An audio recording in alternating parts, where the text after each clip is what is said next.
your Classic Metal Show right here on the ClassicMetalShow.com. That's Ace Frehley from his last studio release, Anomaly, with Foxy and Free, Chris. And feeling kind of foxy and free in this freezing-ass cold weather, we've got the one and only Anthony Esposito of the Ace Frehley Band. How are you, Anthony?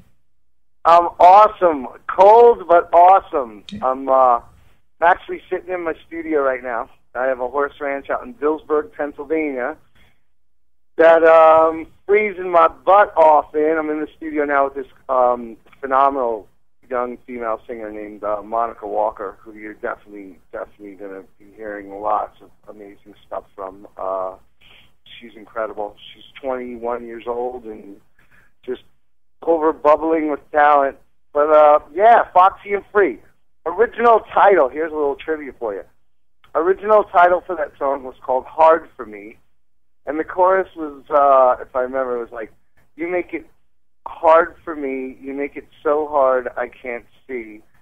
And sort of that Ace double entendre, but it kind of didn't make the editing board. Got changed to Foxy and Free. Wow. Now, did you think that title, the second title, Foxy and Free, was a little cheesy and kind of retro 70s? I actually had nothing to do with that. I worked on the record, and then somewhere along the line, I got taken out of the mix, so to speak. It went west, and some other people started working on it, and all this corniness kind of leaked in.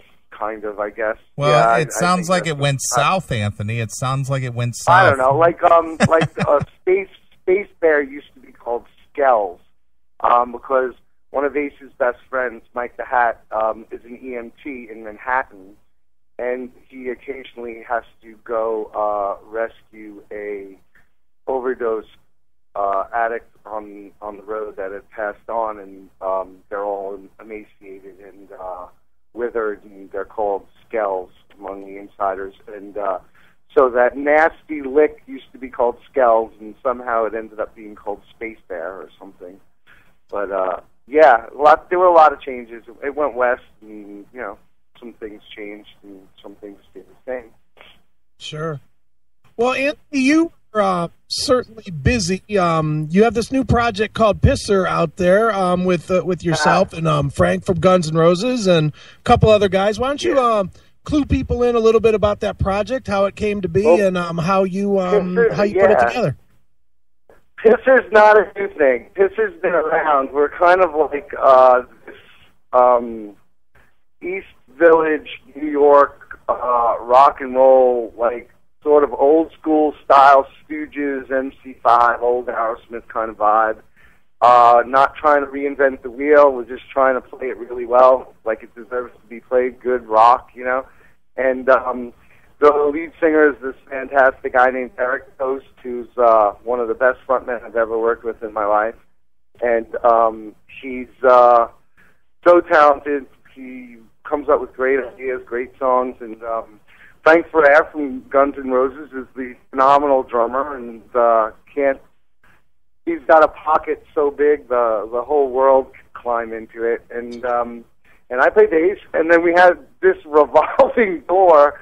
There's always one spot in every band that flips a lot, And we had John Andrews, who played with Gavin DeGraw, and then Richard Fortas from Guns N' Roses was in it for a long time, and then Bumblefoot was in it for about a year, and now we have this phenomenal, great guitar player named Rob Bailey, who actually was drummer Brian Tishy's roommate up at Berkeley, and Rob just smokes, and Rob's a great fit, and he's in the band now, and it's been going on for, I don't know, 8 years.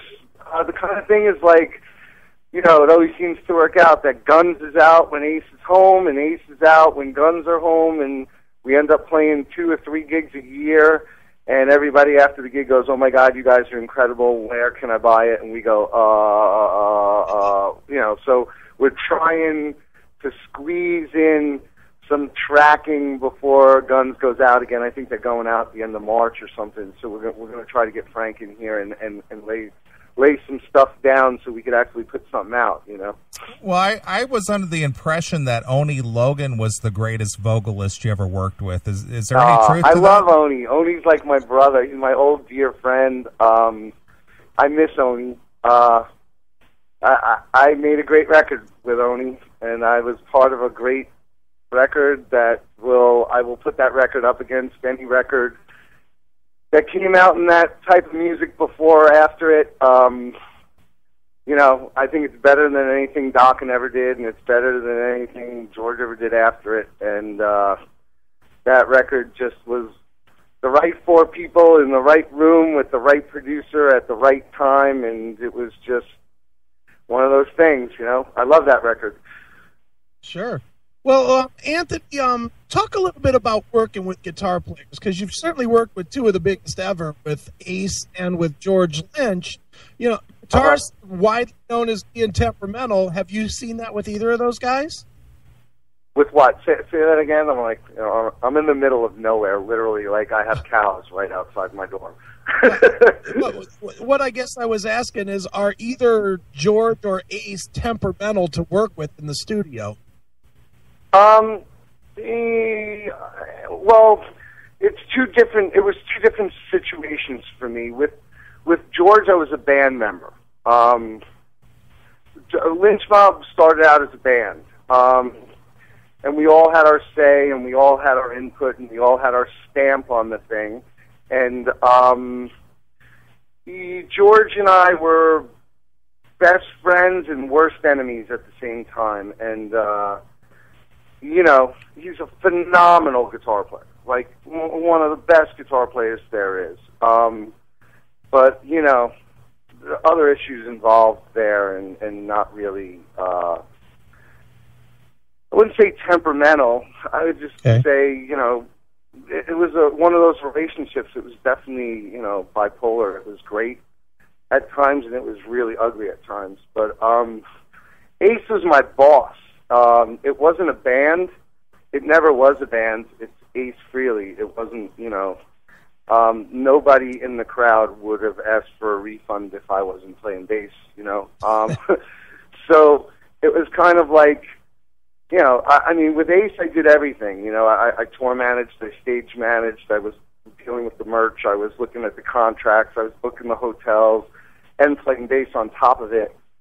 So I loved playing with him. He's a genius guitar player in the studio. He's really got great, intuitive, incisive ideas when he writes songs, and like he's really talented, and but that was never a band, so it wasn't like I had any say in anything, Sure. Well, as one of the questions. And Free. Right. So I guess, Anthony, is what you're kind of in a roundabout way saying is that there's not necessarily a guarantee that Anthony Esposito is going to be on the next Ace Frehley record? I highly doubt it. I really do. Actually, I'm so busy right now. Like I told you, I'm working with this phenomenal singer that, a bidding war is she's just like PJ Harvey, Fiona Apple meets Radiohead and like Soundgarden. Like she's just insanely talented, and I'm literally comping percussion parts to one of the songs right now. Like that's why I missed your call. I was working on tambourine parts, but then the other band that I'm working on is kind of like, they're called Everything Sleeps, and they're an amazing band. The guy, the lead singer, is a great writer. They're kind of more Goo Goo Dolls Fuel meets Nirvana, and they're another phenomenal band. And I'm like really getting off right now, working with young artists that aren't like, they haven't been through the wars already, and they're not tired, and like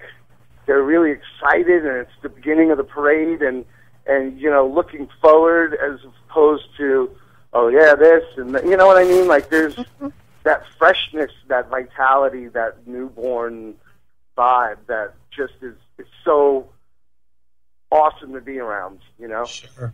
Definitely. Well, Anthony, obviously, as you were saying here a second ago, you learned a lot, I'm assuming, from doing all the things other than playing bass with Ace, as far as tour managing, and I'm sure you were managing a lot of the, behind the scenes stuff and everything that goes on a tour. I'm curious how much you learned from John Ostronomy when you were out there. You know what it was? It was John was more with Ace. The band and the crew hung on like we were on the bus, and then Ace would fly with John, and then they would show up like an hour before the gig, and Ace would do VIP meet and greets. Then he would do the show and leave. And so I was more or less doling out per diems and salaries and settling with the promoters and counting T-shirts and I don't know how I did it all, but I did. And so I wasn't really around. Ace was more around, and John wasn't involved.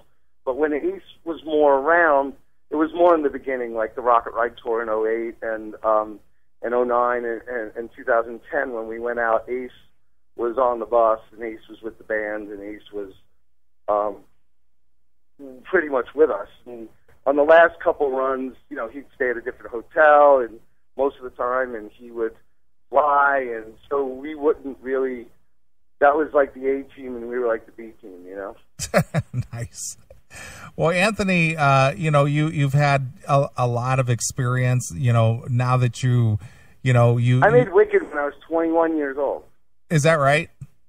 Yeah, and that was like the greatest thing I ever did. I should have stopped.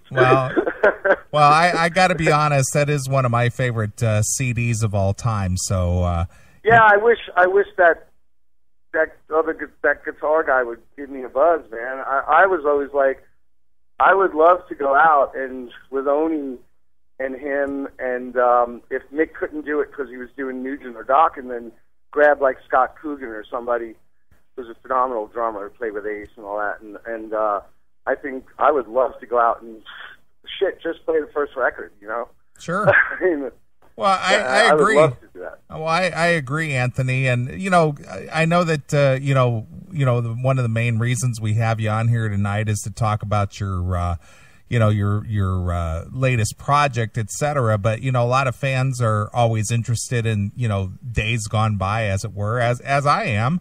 And well, it's called classic metal. Well, it is, absolutely. That's why this is the Classic Metal Show. But obviously, you worked with two different singers in Lynch Mob with Oni Logan on the first release, and Robert Mason, who's an amazing vocalist, on the second one. And you guys made two very solid releases. I know you talked about your affection for the first one, which was a very strong release. Oh, I like both of them. The first one's like, it's like, it was my first barbecue, like my first time doing anything. I mean, I was literally busting tables 3 weeks before we were in pre-production for that record, Well, were you a Dokken fan prior to joining with? I'm totally not. I hate Don's voice. Can't stand it. even as a kid, huh? I could not stand Don's voice. I love George's guitar playing. Sure. Could not stand. It was too sappy for me. Right. Well, were you stoked about, getting the call to play with both Mick and George in a new project? Oh, yeah. Well, yes, without a doubt. Mick is a completely underrated drummer. He's done so much and been on so many great things, and you never hear him in the conversation. Like, he's just a phenomenal drummer. And, I learned so much from those two guys. I learned so much from Mick. Mick comes up with the choruses. Like, he is the hook man. Like, he just comes up with those big sing-along choruses. Like, he doesn't get enough credit, and it was like, we used to joke that if that record came out 3 years before it did, we'd all be really rich right now. But right. It didn't. Unfortunately, it came out the same years. Never mind. Well, what is your thoughts on doing things like this thing that George and Mick did with Jeff, without Don, where they re-recorded a lot of the Dokken classics with various vocalists? What's your thoughts on that? Honestly, I mean, I don't really know. Like, I don't really care. I don't listen to that. Like, I don't. To me, it's kind of like a money grab, you know. Like, I don't really. You know, write something new. You know, if you want to do stuff with a singer, do something new. Do a new song. You know. I agree. You're really helping to get that phone call, Anthony. Let me just tell you. Oh, I don't care. Honestly, I don't care. I honestly don't. I said I'd like to do it. I'm not waiting by the phone. Trust me. Sure. So, you know, when is the last time you spoke with George? Oh, he called me. Oh, no, he didn't. He texted me maybe about a month ago. After we broke up, some guy that was working with the band is sort of like a technical guy, like a tech or whatever. But he had the key to the rehearsal room, and thank God I got all my gear out of there pretty quick. But he was missing a couple of his like Soldano amps and stuff, and supposedly this guy took them, and the amp resurfaced somewhere, and he wanted to know if I had any kind of contact with the guy that was charged with taking the gear. And I was like, why don't you call the cops? You filed a police report. They got to know where he is.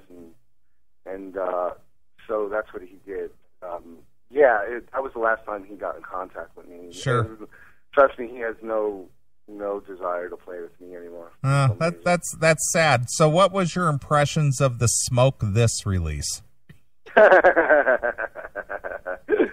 Yeah. You really want a Lynch biscuit?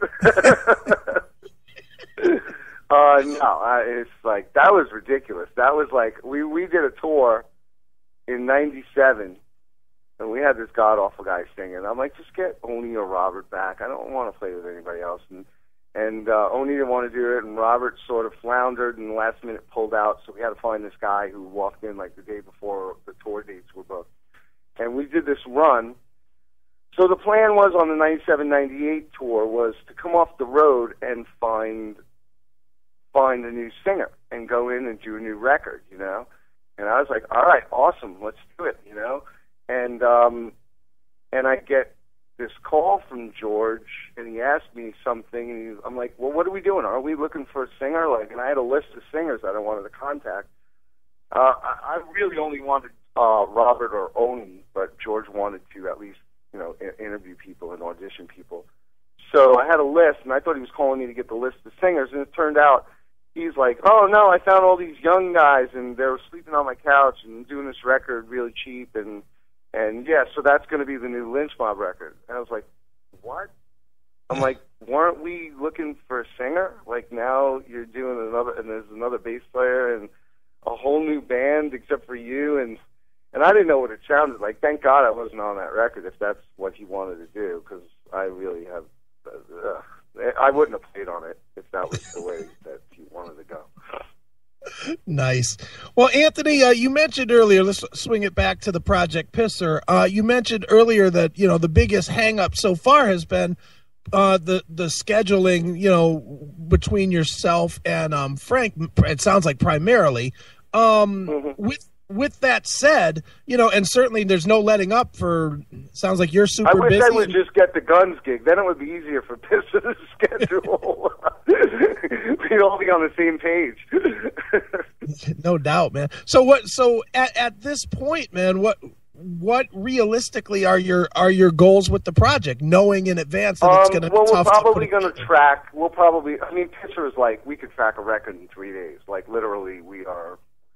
I could just set up mics and we could just go for it, and I'd have a record done in about 3 days. But like, if we track, then, you know, we could start shaking the trees, get somebody to put it out, and then maybe, I mean, I would love to go out, you know, on tour with it and open up for somebody good, you know, and take it there. We're not, you know. It's not like it's raw. It's a good band. It's an honest. It's like the MC5, like the Stooges. It's just raw, honest. It's a great live band, and you know, like, it's a great thing to see. We all love each other. We're like brothers. We're all born the same year. We're all from the same egg, and it's like, we just look at each other on stage and go places. Like, it's really, I love playing in that band. And so we're just going to try to record something before Frank goes out, and then when Frank goes out, while he goes out, hopefully management will be able to, strike up a deal, and then when he's done, maybe we could go out with something, Sure. So with that in mind, let's just play devil's or play positive. I guess it's not devil's advocate, but let's go positive for a second.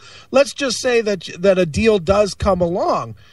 Is there enough pressure with that kind of a situation to where you'd be able to push aside what you're doing, and Frank might push aside what he's doing to do your own project once again? Yeah, I think that would be the case.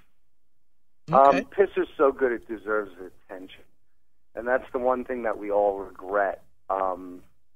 We all have bills. We're not in our 20s. We all have responsibilities. We have, like every other American, we have things that we have to do to make money, and we do those things to make money, and we can't do what we want to do or what we'd like to do all the time.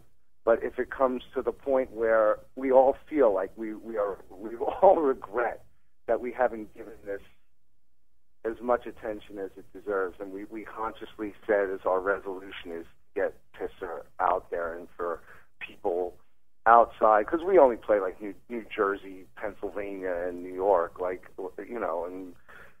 we do well there.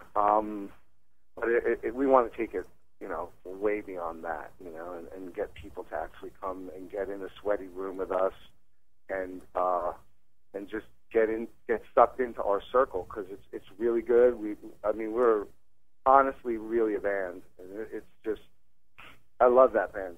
Great. Well, Anthony, may I say that it's been a real pisser having you here on the Classic Metal Show? Yeah. I produced this band earlier this year called the Martini Brothers, and they are this amazing, rockabilly punk band, and we did this record called Under the Covers, and it was all cover songs like Ace of Spades done rockabilly style, and it just came out so good. And we were going to do parties with both bands playing, and we were going to call them Martini Pisser parties. And we were going to create this T-shirt with a guy pissing on a wall holding a martini glass, and create this special martini that would be the drink special just for our parties, And so we were toying with that idea. I'm hoping we could get a few of them in before Frank goes out. Nice. Well, Anthony, It sounds like you got some good things going on there. Obviously, most fans are not aware that, you guys, musicians, work behind the scenes. Obviously, you're producing. Yeah, my other job, I do art direction and set design on movies and TV commercials and a lot for MTV, and I design a lot of stuff like that, Wow, look at you. Well, you gotta diversify, because playing that bass isn't always going to make you a lot of money, unless, of course, you're like in, say, Guns N' Roses or something like that. Yeah, I wish Axl would call me. Right. Well, Anthony, but thanks so much for having me on. It was a blast, and my studio's called Obscenic Arts. I have the Facebook page, and I got my own Facebook page too, and everybody's welcome to be my friend. I'm a friendly guy. Sure. And any bands out there that, need some producing or recording, I love working with new artists, and it's just, like I said, it's so much excitement to be around people that, aren't jaded yet and aren't, they feel like they could change and conquer the world, and I love that, it's so good to be around. Sure. Well, Anthony, we appreciate you taking a few minutes away from your studio time tonight to talk to us here on the Classic Metal Show. Both Chris and I were very excited to have you on. We've never had you on the show. Thanks. I was excited to be on. Good. We've been around 18 years, so this is the first time we've had you on in all that time, so that was very cool. And being that I'm a big Lynch Mob fan and enjoyed. Were you at any of the old shows, like when we used to play? You know what? I was actually not in a position where I could have gone to those shows, but I played the hell out of those CDs and still do. So we used to live at the Vic. I remember we always play like 2 nights at the Vic every time we did a Lynch Mob tour. I loved the Vic. It was such a great place.